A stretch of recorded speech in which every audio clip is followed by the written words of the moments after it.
하나님의 은혜가 여러분들 가운데 함께 하시기를 주님의 이름으로 축원합니다. 여러분, 예루살렘 회의 어제 우리가 함께 나누었는데, 예루살렘 회의의 결론에 도달할 때 굉장히 중요한 세 가지 요소가 있었어요. 그 세 가지 요소가 사실은 예루살렘 회의가 결정을 내리는 데 있어서, 결론을 내리는 데 있어서 굉장히 중요한 요소로 작용했습니다. 교회는 그런 것 같아요. 첫째는 하나님의 계시입니다. 하나님의 계시. 그 계시가 어떻게 임하였어요? 베드로, 그렇죠? 베드로에게 계시가 임했었지요. 어제도 말씀 나누었던 것처럼 고넬료라고 하는 이달리아대 백부장, 이탈리아에서 온 백부장이에요. 그러니까 전형적인 유대인이었는데 이제 이스라엘에서 근무를 하고 있는 이 이방인에게 가서 복음을 전하고 그들과 교제를 나누었던 일. 사실 이 사건이 예루살렘 교회에도 문제가 됐었어요.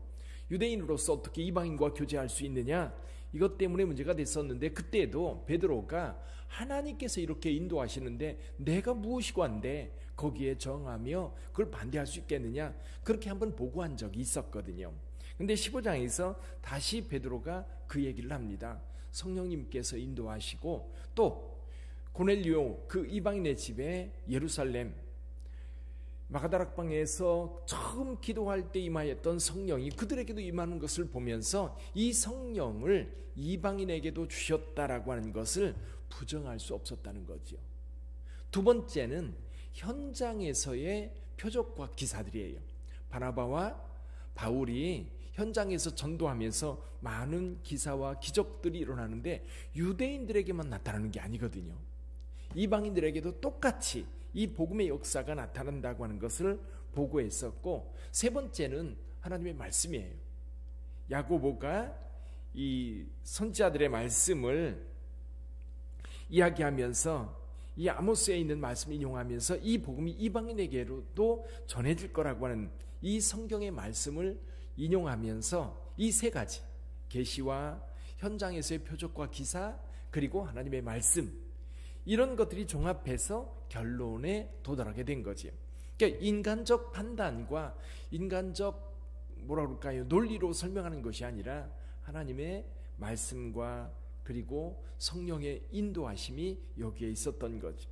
이렇게 결론을 내리고 편지를 보냅니다. 오늘 이 편지, 예루살렘 교회에서 편지를 써서 바나바와 바울에게 들려서 안디옥 교회로 보냅니다. 이 편지 내용이 이제 22절부터 여기 29절까지 나와 있지요.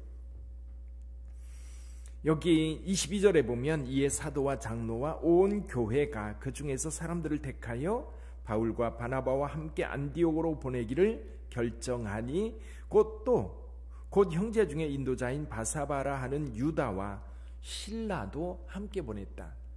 그러니까 사실은 바울과 바나바만 보내면 그들의 주장만 거기에 전해지는 것처럼 느껴질 수 있어요. 그래서 예루살렘 교회의 지도자였던 유다와 실라도 함께 보냅니다. 함께 보내서 객관성을 분명하게 하지요. 그러면서 무난하면서 혼란하게 하는 일이 있었는데, 이제 너희에게 이방인 성도들에게 아무런 짐을 지우지 않기로 했다.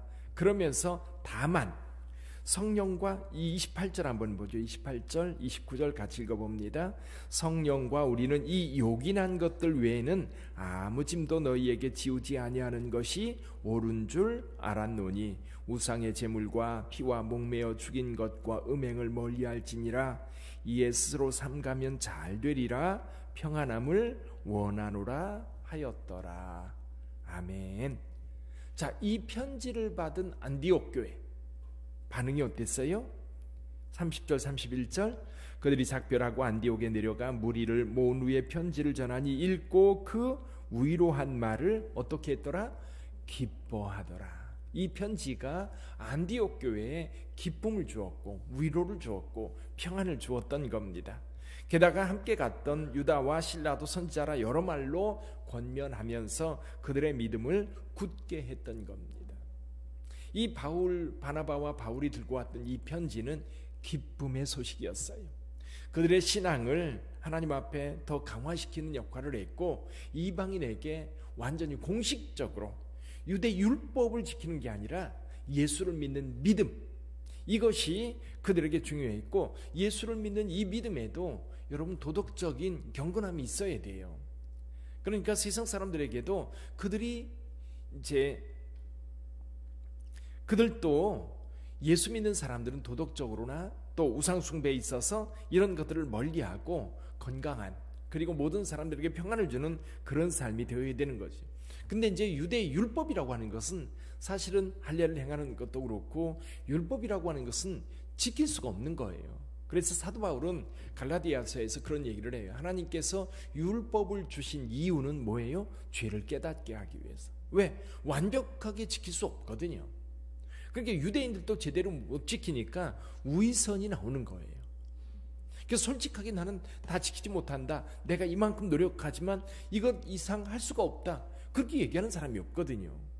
그리고 이제 바리새인들이나 이런 사람들은 이 누가복음에 의하면 돈을 좋아하면서도 다른 사람 앞에서는 구제를 잘하는 걸로 그렇게 포장하려고 하는 이 우위선, 예수님께서 굉장히 많이 지적했던 거거든요. 그런 율법의 짐을 지우지 않고 예수님을 믿는 믿음에서 그 복음의 은혜가 우리를 자유케 하고 우리를 복되게 하고 기쁘게 하는 줄 믿습니다. 근데 여러분, 사도 바울이 예전에 또 다른 편지를 들고 갔던 적이 있었어요. 똑같은 편지입니다. 편지. 근데 한 번은 예루살렘 대제사장에게 받은 편지, 공문서죠. 이거를 가지고 다메섹에 갔을 때에 이 편지는 죽음의 편지인 거예요. 이 편지는 불안과 두려움과 공포를 주는 편지예요. 그런데 지금 여기 예루살렘 교회에서 보내는 이 편지는 안디옥 교회와 세상의 모든 사람들에게 기쁨을 주는 복음이에요. 복음이 뭐예요? 가스펠. 이 복음이 기쁜 소식이잖아요. 근데 요즘에 우리에게 들리는 소식들을 한번 가만히 들어보세요. 이 두 가지 종류입니다. 어떤 것은 우리에게 기쁨을 주는 소식이 있고, 어떤 것은 우리에게 불안과 공포와 두려움을 주는 소식. 요즘에 백신 때문에 지금 말이 많은데요, 의료진들이 백신을 맞지 않겠다라고 이제 이야기하는 바람에 정부에서도 곤란에 처했고, 그리고 국민들은 더더욱 이거 백신 맞고 죽으면 어떡하냐 이거지요. 그러니까 더더욱 불안해지는 거예요. 이게 좋은 소식이어야 되는데, 좋은 소식으로 끝나면 참 좋은데 그게 아닌 거예요. 그리고 늘 이렇게 텔레비전 뉴스를 통해서 듣는 이야기들이 우리에게 기쁨의 소식이 얼마나 돼요. 여러분, 세상에서 들리는 소식들은 그래요. 우리를 불안하게 하고 뭔가 분노하게 하고 뭔가 화나게 하고. 그런데 여러분, 우리에게 진정한 기쁨의 소식은 하나님의 말씀인 줄 믿습니다. 하나님의 뜻을 따라 주어지는 소식들은 우리를 살리는, 우리에게 기쁨을 주는 하나님의 말씀이지만, 그러나 세상으로부터 들려지는 소식들은 끊임없이 불안과 두려움과 공포들, 그런 것이 온 세상에 가득 채워져 있어요. 온 세상 사람들이 이 기쁨의 소식에 귀를 기울였으면 좋겠어요. 이 복음의 소식에. 그래서 교회는 세상에 기쁨을 전하는, 복음을 전하는 교회가 되어야 돼요. 교회가 세상 사람들을 불안하게 하는 게 아니라, 두려웠고 공포에 떨게 하는 게 아니라, 교회는 끊임없이 불안하고 두렵고 공포 가운데 있는 이 세상을 향해 예수 그리스도 안에 평안이 있고, 예수 그리스도 안에 구원이 있고, 거기에 영생이 있다는 이 기쁨의 소식을 끊임없이 전하는 저와 여러분들이 되기를 주님의 이름으로 축원합니다. 기도하겠습니다.